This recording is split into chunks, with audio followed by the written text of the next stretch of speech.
اگر ایک آدمی کے پاس صرف اتنا ہے کہ وہ اپنے بال بچوں کے لیے مشکل سے بندوبست کر سکتا ہے، بلکہ مسلسل اسی کے لیے مقروض بھی ہوتا جا رہا ہو، تو کیا وہ اپنے بوڑھے والدین کو بھی ہر صورت میں خرچہ اور مال فراہم کرے؟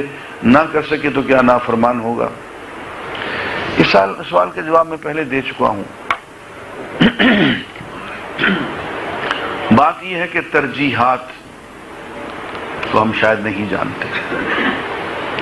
آپ اس وقت تک ایک لقمہ کھانے کا نہیں کھا سکتے خود جبکہ آپ کے والدین نہ کھا چکا ہوں۔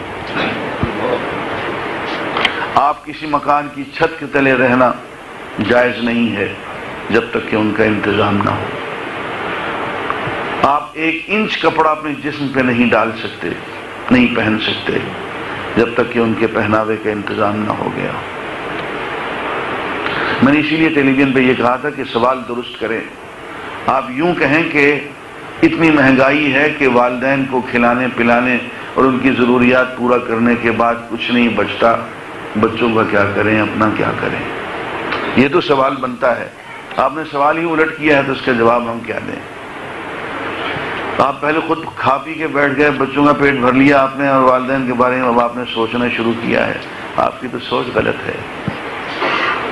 آپ نے بخاری کی وہ حدیث نہیں پڑھی جس میں 3 آدمیوں کا ذکر ہے کہ وہ غار میں گئے، بارش ہو رہی تھی، غار میں چھپ گئے، اوپر سے پتھر لڑھک کے آ گیا، غار بند ہو گئی۔ تو انہوں نے کہا کہ اپنے اپنے اعمال یاد کرو، اگر کوئی نیک عمل کیا ہے تو اس نیک عمل کا واسطہ دے کے اللہ سے بخشش طلب کرو۔ تو 2 آدمیوں نے اپنے اپنے اعمال کا واسطہ دیا۔ تیسرے کا جو تھا وہ یہ تھا کہ اے اللہ میرے بوڑھے والدین تھے، میں کبھی بھی ان کو کھلائے پلائے بغیر نہ خود کھاتا تھا نہ بچوں کو کھلاتا پلاتا تھا۔ ایک دن میں جنگل سے لکڑیاں کاٹ کے آنے میں مجھے دیر ہو گئی تو والدین سو چکے تھے، اور میں دودھ کے 2 گلاس لے کے والدین کے سرہانے کھڑا ہو گیا کہ جب یہ جاگیں گے تو انہیں پلاؤں گا۔ بچے میرے قدموں میں رو رو کے وہیں قدموں پہ زمین پہ سو گئے۔ میں نے نہ خود کچھ کھایا پیا، نہ میں نے بچوں کو کھلایا پلایا، نہ بیوی کو، اور ساری رات میں والدین کے سرہانے کھڑا رہا کہ جس وقت یہ جاگیں گے۔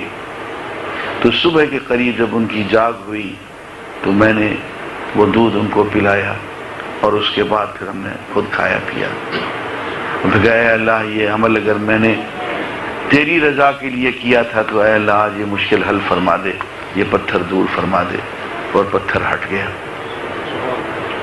تو عزیزان گرامی، ہمیں اجازت نہیں ہے، اس لیے کہ والدین کے حقوق جو ہیں وہ حقوق نفس پہ فائق ہیں، وہ بیوی کے حقوق پہ فائق ہیں، وہ بچوں کے حقوق پہ فائق ہیں۔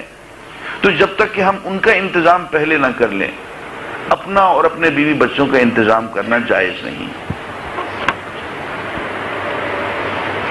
اور اگر پہلے ان کا انتظام کر لیں گے تو اپنا انتظام آسانی سے ہو جائے گا۔